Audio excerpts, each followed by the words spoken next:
Hello everybody, this is Mr. McNair, and this is going to be the video over 8.7. I'm going to start you guys off by having a couple of opening questions. So I want you guys to go ahead and pause the video for a second and find the area of the square for problems number 1 and 2. Alright, now after you find the area of the square, let's go ahead and talk about this. So number 1 here, we have sides that are 8 by 8. And when we find the area of a square, what do? We multiply the length and the width together, so the area should have been 64 feet squared. Alright, problem number 2, you're going to do the same deal. Here, we're multiplying the size 12 by 12, and that gives us 144 feet squared. Alright. Now, here, in problems number 4 through 7, I want you to pause the video once again. Here they give you the area, and they ask you to find the lengths of the sides. So go ahead and pause the video and find those lengths. Alright, after you've done that, problem number 4, we know that if the area is 49 inches squared, that the sides have to be 7 inches. Problem number 5, if the area is 25 inches squared, we know that the sides are 5 inches. Number 6, 36 feet squared, we know that the sides are 6 feet. And problem number 7, we know that if the area is 9 inches squared, we know that the sides are 3 inches. Okay, great. Here you go. This lesson, 8.7, solving quadratic equations by finding square roots. Alright, pause the video if you need to write down the title. Alright. Pretty much everything on this slide you are going to want to write down. So, you know how to find the square of a number. For example, we know that if we square 3, 3 squared equals 9, right? We also know that if we square negative 3 squared is also positive 9. Because what you're doing here is saying, okay, well, what number, when I take 3 and I multiply it by itself, it gives me 9. 3 times 3 is 9. Negative 3 times negative 3 is also positive 9. Now, square rooting. Square rooting is the inverse or opposite of squaring. Write that down, please. Square rooting is the inverse or the opposite of squaring.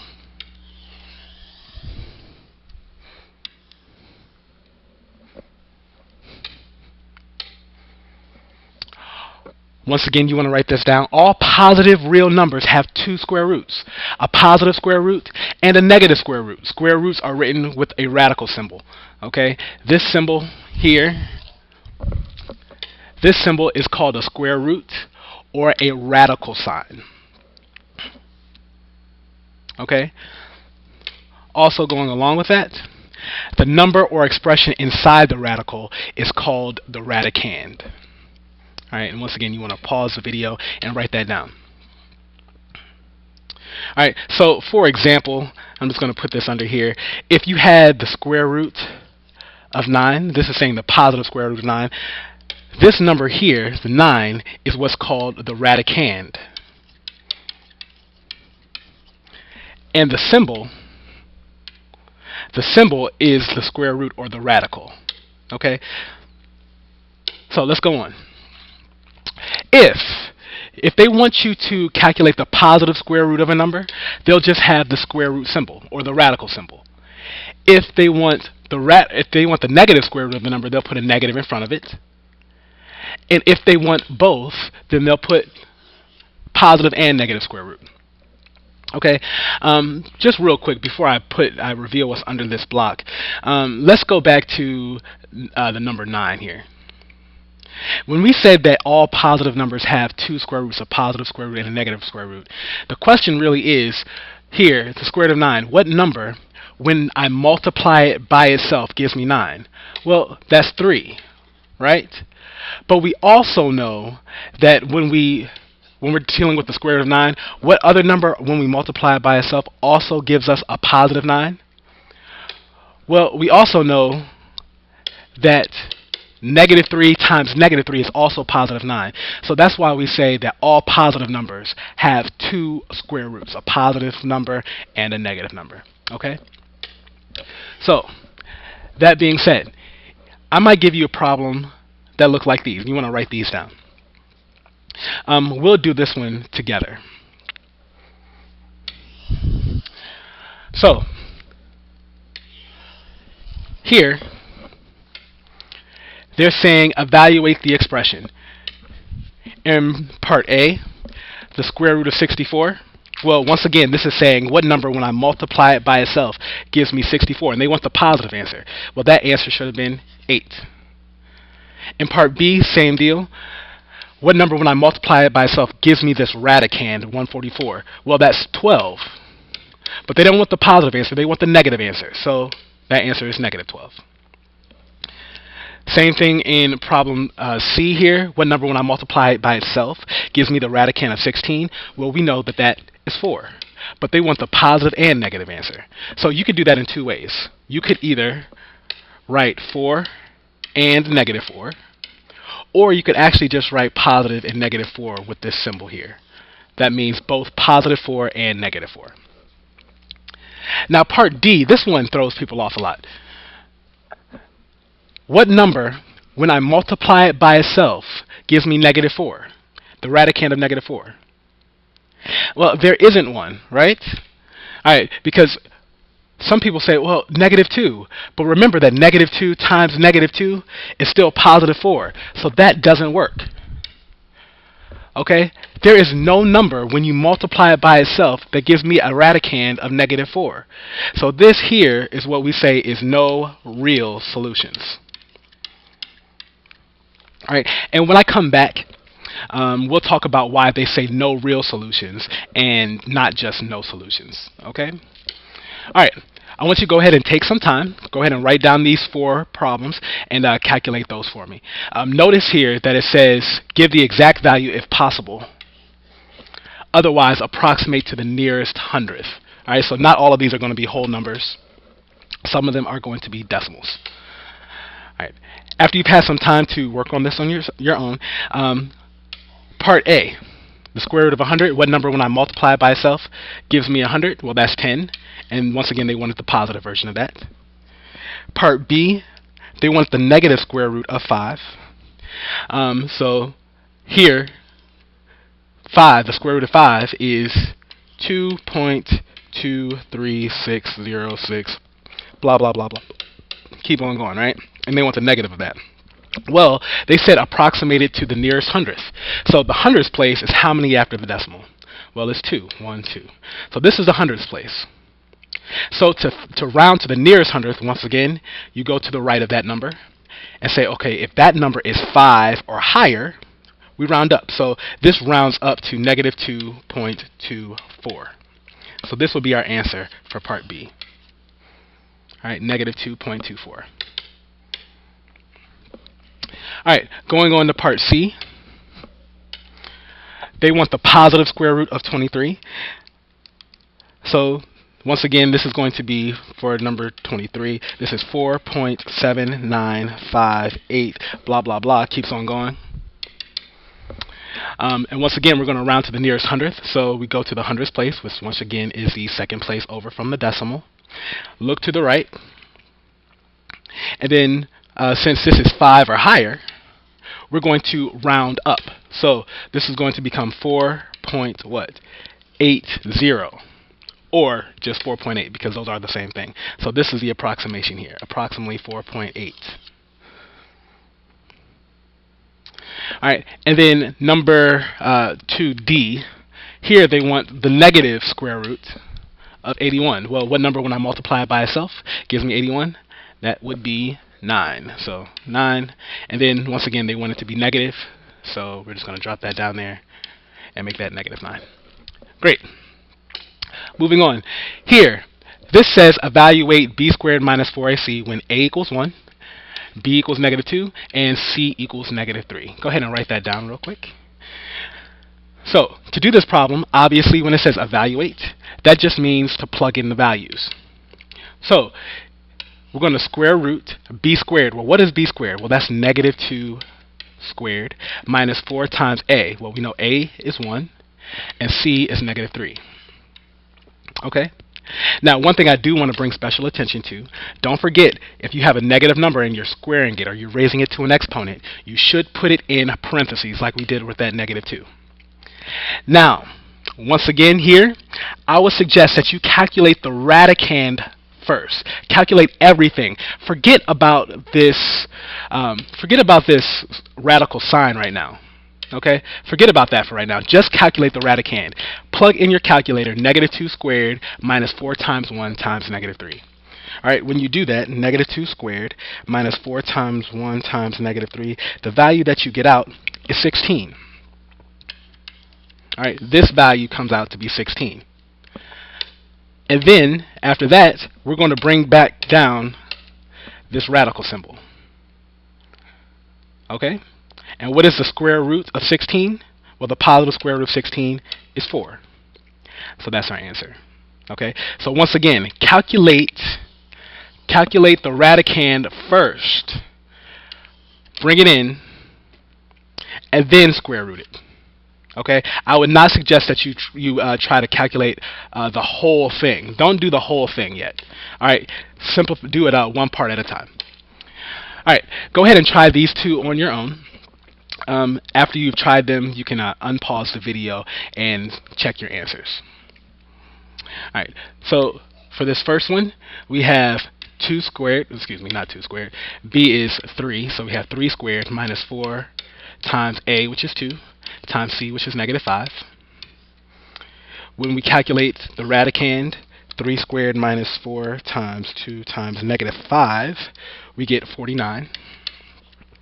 And then the square root of 49 is 7. Okay? Let's move this up a little bit. In part B, we're going to be using the same expression. So again, we're doing the square root of B squared, 8 squared, minus 4 times A, which is negative 1, times C, which is 20. Once again, we're going to calculate the value of the radicand. 8 squared minus 4 times negative 1 times 20. That gives us 144. So we have the square root of 144. And we know that the square root of 144 is 12. Okay, moving on. You do want to write this down as well.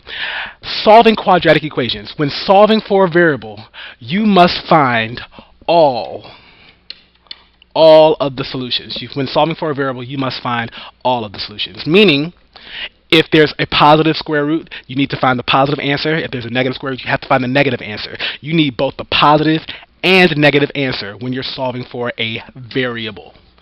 All right? So the whole idea of having a positive square root and a negative square root, here it doesn't really apply. When you have a variable, you're always going to give me both of them. Okay? So for example, let's look at all of these. Okay. So, example 1 here. Here they have x squared equals 4. Now, when you're solving for a variable, the whole goal is to get the variable what? Isolated. Okay?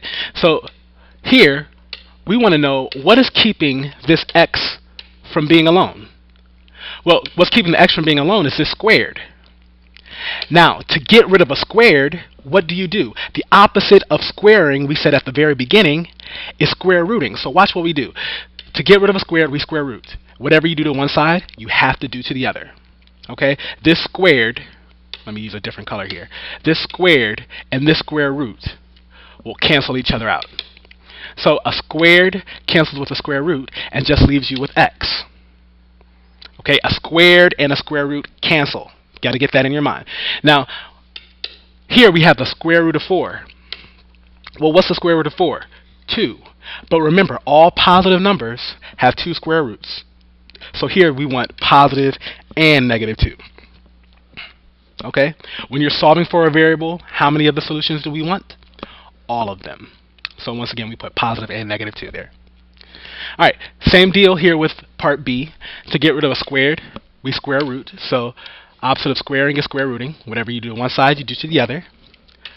The squared and the square root cancel out, leaving you with just x. And the square root of 5 is both positive and negative, and we're going to approximate here. 2.236, so that's going to be approximately 2.24 if we round to the nearest hundredth. Same thing with C. To get rid of a squared, we square root. A squared and a square root cancel out, so we have x. And the square root of 0 is 0. Do we need to put positive and negative here? No, because there is no such thing as positive and negative 0, because 0 is neither positive nor negative. Alright, this last one for this page, to get rid of a squared again, what do? Square root. Whatever you do to one side, you do to the other. Good. So squared and the square root do what? They cancel. So that leaves us with x. But what's the square root of negative 1? Yeah, you can't take the square root of negative 1, because here, the radicand is negative. What number, when you multiply it by itself, gives us negative 1? There isn't one. So this one has no real solutions. Alright, great. Moving on. These, again, are going to be very similar. I'll do the first one with you, and then after that, we're going to go ahead and let you try B on your own. So, again, when you're solving for a variable, the whole goal is to get the variable what? Isolated. So what's keeping this x from being alone? Well, keeping the x from being alone is this 3, this squared, and this negative 48. Now, before, when we were solving for a variable, I told you that you always use the use the order of operations backwards. So that means you get rid of anything that's added or subtracted first. Then we work on things that are multiplied and divided. Then we work on the exponents. Then we work on the parentheses. Okay? So, that being said, using inverse operations, going backwards, what do we get rid of first? Well, we would have to get rid of this negative 48. So to get rid of a negative 48, we add 48 to both sides. Those cancel, leaving you with 3x squared equals positive 48. Now, once again, what's keeping this x from being alone? Well, the 3 and the squared. So this 3 is connected through multiplication. The squared is an exponent. Well, you have to go backwards, so we have to get rid of this 3 first. To get rid of a multiply by 3, we divide by 3. Leaving us with, since these 3's cancel, x squared equals 16.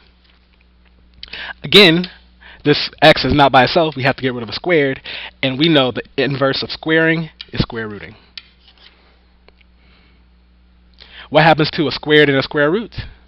They cancel, leaving you with x equals, be careful here, what's the square root of 16? 4. But remember, when you're solving for a variable, you want both a positive and negative answer. So this is positive and negative 4. Alright, go ahead and pause the video and try this one on your own. Alright, after you tried this one on your own, we're going to go ahead and, whoops, we're not going to do that. We're going to go ahead and isolate this variable here. So to get x by itself, first thing we do is get rid of this 60. Opposite of a minus 60 is a plus 60. So these cancel, leaving you with 12x squared equals 87 plus 60, that is 147. Now, to get x by itself, we're going to get rid of the 12.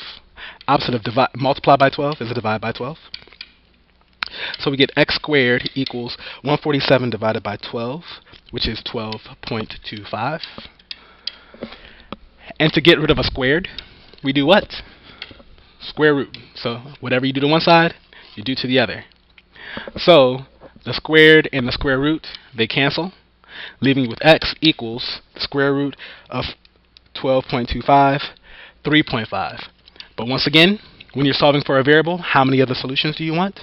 All of them. So this is positive and negative 3.5. Now the beautiful thing about these problems is that you can check.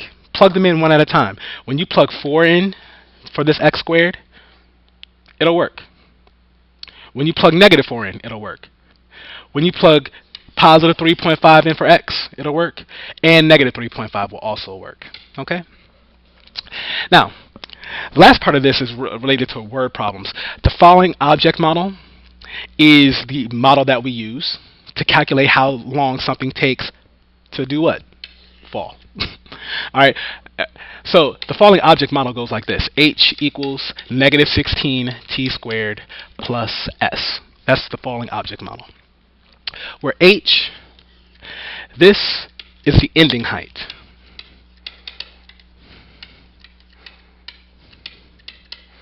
T is going to be time. And S is the starting height. And you do want to write down what all these variables mean, because they're going to be obviously important. Alright, you might have seen this formula before. Instead of having a negative 16 here, you might have seen it with a negative 9.8, because negative 16, this is the rate that objects fall in feet per second with gravity. Alright, 9.8, negative 9.8 you've probably seen because that's how fast things fall with respect to meters because of the force of gravity. Alright, let's see if I can move this out of the way here. Alright, so for example, example 7, you might want to just at least write down where the object starts at. So if you drop an egg from 32 feet, how long will it take for the egg to hit the ground? So, falling object model, h equals negative 16 t squared plus s. So, h is once again the ending height. You're dropping an egg from 32 feet. We want to know when it's going to hit the ground. The ending height is where then? On the ground, that's 0. There is no height on the ground. Then we're going to plug in negative 16 t. What are we plugging for t? Well, we don't know. That's what we're trying to figure out. So that's going to stay t. Where did this egg start from? Well, it started from 32 feet. So that's plus 32. Now we're going to solve for t just like we did in the previous problems. So go ahead and take some time and calculate that real quick. What that should look like, subtract 32 from both sides. You get negative 32 equals negative 16 t squared. These cancel out. Bring down my squared. Let me pull this up a little bit. And then to get t by itself, we're going to divide by negative 16 on both sides. So we get 2 equals t squared. Once again, how do we get rid of a squared? We square root. So a squared and a square root cancel, leaving you with just t. And what's the square root of 2? The square root of 2 is 1.414. So we're just going to approximate it to be 1.41. Now, before I told you when you're solving for a variable, you want all of the solutions, right? So should we put positive and negative here? No. The reason why we don't is because, remember, t stands for what? Time. So the amount of time it takes for an egg to drop to the ground, well, it's going to be 1.41 seconds. If it was negative 1.41 seconds, well, that's like saying, oh, we're going to drop an egg, and then it's going to land 1.41 seconds in the past. Yeah, not going to happen. All right? So we just leave it with the positive answer, positive 1.41. All right, last problem here. Go ahead and take a little bit of time and try this out on your own. All right, after you've done that, once again, our following object model, h equals negative 16 t squared plus s. How long will it take for a free-for-all ride at an amusement park to drop 121 feet? Well, obviously here, when it says that, we don't really want a ride to hit the ground. But the main thing here is that it drops 121 feet. So here we could use the ground, and we could talk about that later when I return. But so let's say that its ending height is 0, and then we're going to bring down this negative 16. Once again, we don't know what t is. That's what we're trying to solve for, and we're starting at 121 feet. To get t by itself, we subtract 121 from both sides, giving us negative 121 equals negative 16 t squared. After that, we're going to go ahead and solve for t. So to do that, we're going to divide by negative 16 on both sides. Negative 121 divided by negative 16 is 7.5625. That's t squared. And to get rid of a squared, once again, we square roots. So the squared and the square root cancel each other out. And the square root of 7.5625 is 2.75. So the time for a free fall ride to drop 121 feet will be 2.75 seconds. Alright, great. Our assignment tonight, page 571, 18 through 34 even, and number 35. Hope this lesson has been helpful to you guys, and I will see you when I return.